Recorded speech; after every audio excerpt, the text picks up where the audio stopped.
បាទកាត់ទេបងប្អូន លុបមុត បាទបងប្អូនមានអីដែរធ្វើនឹងបានជិះមុនបានអស់បងប្អូន បាត់អត់សល់ បោះចូលនេះបងប្អូននេះគឺក្បាត់ចោលនឹងអាវស្មើដូចគ្នា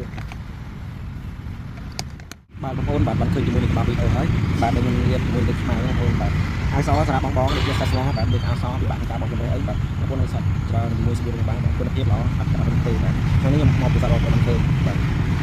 បាទបងប្អូនបាទឃើញជាមួយនឹងក្បាលវីដេអូហើយដែលខ្ញុំនិយាយថាជ្រះមុនជ្រះអីស្អាតណាស់បងប្អូនបាទកន្លែងហ្នឹងគឺខ្ញុំនិយាយលេងទេបាទគឺគ្រាន់ខ្ញុំចង់បញ្ជាក់ឃើញថាស្ប៊ូយើងគឺអត់មានសារធាតុកាត់ទេដែលធ្វើឲ្យប៉ះពាល់ដល់ស្បែកក្រែងបងប្អូនបារម្ភថាស្ប៊ូយើងជ្រះស្នាមប្រឡាក់ដែលចិត្តលើខាងស្អាតអញ្ចឹង